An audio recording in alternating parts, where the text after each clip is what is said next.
So thanks everyone. Let's just spend a few minutes on wrapping up. That was really kind of a brief introduction on raising more issues and answering them, I think.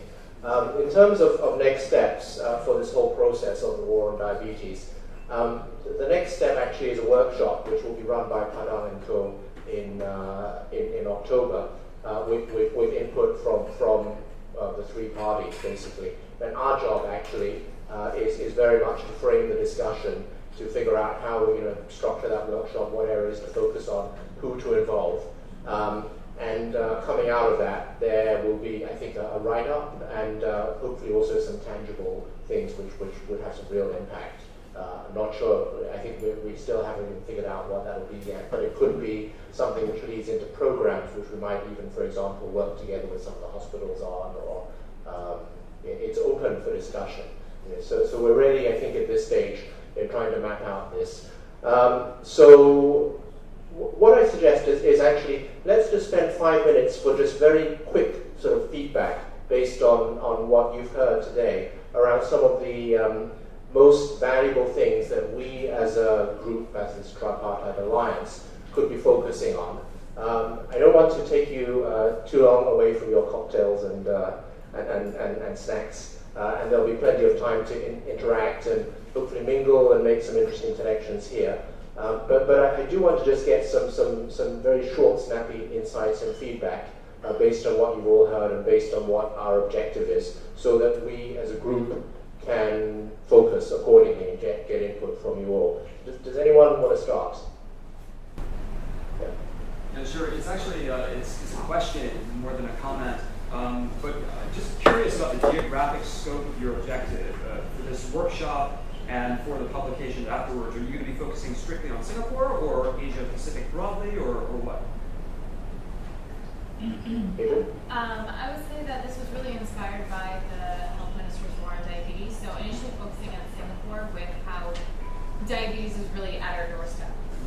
So initially focusing on Singapore, but there's no reason why it wouldn't expand regionally as well, and also looking at what examples from the region could be influential or important to Singapore.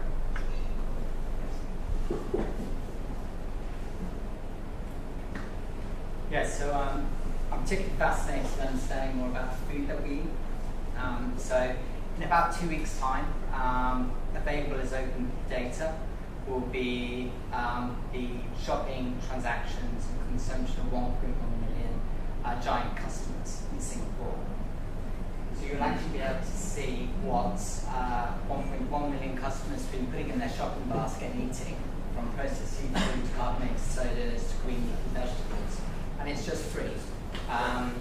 So I'll scan them about it if you need to know more. But I think that as an asset then can be really leveraged to support such initiatives. And it'll grow. There'll be more of this stuff. And we just have to say thank Dairy Farm Group for participating. That's fantastic. It's rockstar stuff. Yeah, more comments, please. Tony, you go. So I did one comment on the next series that it'd be helpful to get input from the group here, if somebody who's here to focus on diabetes and interested in the subject, on themes for that motion. Yeah. Because you could go in and just have it in white space. Exactly. But if there's suggestions on themes, then the Danco and one of the workshops may be able to help structure things in a way to get us to some potential outcomes. So just to come back to you on that, I think the first thing is we have to sort of frame the scope, right? So firstly we're saying it's mainly Singapore, but hopefully with some conclusions which may be relevant regionally as well, but mainly focused on Singapore. I think we're also saying we're mainly focused on pre-diabetes and early stage diabetes because we're focusing on prevention and behavioral change modification. Does anyone have any comments on that, particularly from a medical point of view as well? Well, it's not just the pre and early stage, because the real cost is actually hitting you at the later stage. But the point is that in terms of intervention, if you can prevent people from getting to the later stage, then that's kind of the bigger goal.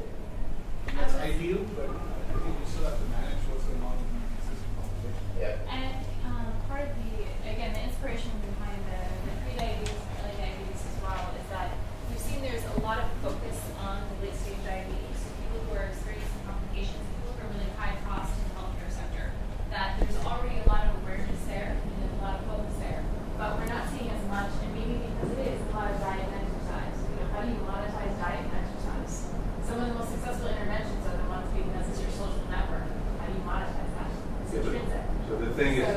lot of awareness, there's no solution. Exactly, and we want to find those solutions. With complications. Yeah. That's 43% of the cost of diabetes. It is. This is where a lot of the cost is. The home loss slide, which is very important, and we'll talk about this as well, is that 5% is very costly. That we know that a lot of them is really going to be the social interventions. That for that 5%, it's not just that they have advanced diabetes; it's that they have advanced diabetes plus many other social needs, and that's really where the NCSS is going to be stepping in there. So it's where industry can really play a role is that 25% late stage, but then also that 72% pre-diabetes and early diabetes. How do we pay for the cost of the interventions? Yeah. Yes. Well, that's kind of like an underlying thing, which is that's definitely an issue that will need to be addressed in the workshop. Is the cost of the intervention and effectively the likely ROI. Although Eric is saying we should also be pragmatic about it. I think. Well noted. You're right. Yeah. Just have a quick comment. I think this is also as a response to the governmental initiative of the trying over, and also response to Eric's comment. Should we, in this stage, to engage some of the governmental stakeholders into this discussion, and to also tell them that this is not just to solve Singapore's problem, but Singapore, the government working with the industry to be able to develop a solution that can be beneficial for not just the industry, but also for Singapore and for the region. So that's my suggestion to see if we can engage some of that. Right. And I think through Access and other organizations, we're definitely already linked up with people like AIC and relevant people. So we will definitely coordinate that. Yeah. Sorry. Yeah, it's okay. I think there's also one last point here, and how can we as a whole and all industries together actually make people care? Because there's the behavior modification, that's assuming that there is a behavior that people are aware of that they need to modify. But when you've got 1/3 essentially of the population that's at risk or going to get this, it's kind of strange that this isn't higher on their priority list in a way in their own daily lives. Because right now it feels abstract, they don't feel the long-term effects of the disease. Say, oh, it won't be me, I'll be fine, or I don't care, I'll be fine. And this becomes magnified as you go into our backyard countries. Yeah. So how do we create a mentality shift? And are there technological ways to do it, or are there simply ways to do this through PR, marketing, through engaging government? I don't know, but I'm just saying that's probably step one. Yeah. People have to care. And maybe there are some examples around the world where there have been successful programs around this kind of behavioral change modification. I was just chatting about gaming just now, which is kind of at a micro level as opposed to macro. A lot of it is about how do you change one's own personal behavior, and it's very easy to be very motivated about going to the gym for the first 2 months when you buy a new membership, but then it lapses. Same thing with behavioral change here. So gaming is one of the things which I personally think is going to be very important in this to maintain that kind of change. Yeah, like your sugar consumption with which Pokemon you can catch. Yeah. But building on your point about how to get the government involved, I think it's more about the broader ecosystem. I mean, if you look at Eric's story about it's really difficult to come up with a case study that's really good on time. The reality is this world is driven by people who want to make money. And so that being the case, how do you get the ecosystem to work together so that it's not just objectives of one individual stakeholder, but the ecosystem as a whole that benefits from this. And so if I think about this now, I mean, big company, it's hard for them to invest in something like this because it's so hard to come up with an ROI message. A venture capital company maybe can do it, but they don't have the access that you need in order to really get the data to demonstrate it to be successful. The government is going to say, well, that's a great idea, but why don't you first demonstrate us this is really going to work? They need all these people to work together to really make this happen. And I think that's one of the real challenges we have here. I think we add, I guess, something like a social impact bond. And how do we create something such an instrument here where we can bring both the corporate, people who provide technology solutions, and the government together to kind of market one in terms of how we align all these goals in instruments which can pay for these things. Yeah, I would argue these are very complicated things which actually take a lot of working out actually. So, getting a quick win, you may be able to do something small, but ultimately it's about sort of government regulation and setting the right framework, and then also getting the payment mechanisms aligned and insurers to buy in. And then also, only when you get that actually, as speaking for somebody that comes from more of an investment perspective, only when that's aligned and when you can see a way to get a return on your investment, will the things really take off. But these are complex issues, so we'll be discussing that. So, one of the things that would be interesting would be to actually step back and ask, what is our literacy? Looking at the population, what's our health literacy related to diabetes? Is this a knowledge problem, or is this a knowing doing? You know, but you don't do. That's different from the fact that you actually don't know, or rather there are so many misconceptions that people are not really doing the right thing. So I think that would be very interesting. Okay, yeah. Well, I think one of the problems with diabetes as a whole, it's compliance. Okay? Compliance, because there's no solution out there whether you're type 1 or type 2 or GDM. There's no solution that makes it easy to be compliant. I mean, if you look at people that get diagnosed, etc., it's about between 5 and 7% people that have some outcome from taking medication or things like that. That's the average, about 7%. Okay? So the problem is compliance.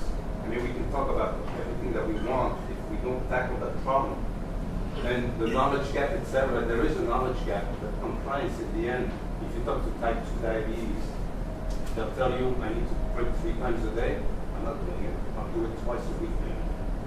Or I'll do a bolus myself because I just think that's the way to do it. So the big problem is compliance. Right. Okay. A couple more comments and then I think we should wrap up. Yeah. You had mentioned, posed a question about scope. One of the senior consultants was saying, based on my experience, I think we want to find a sweet spot in scope.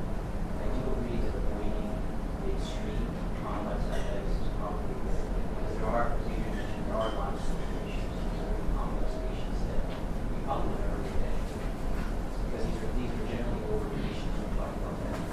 For diabetes, as you progress, it can take 20, 30 years, long term.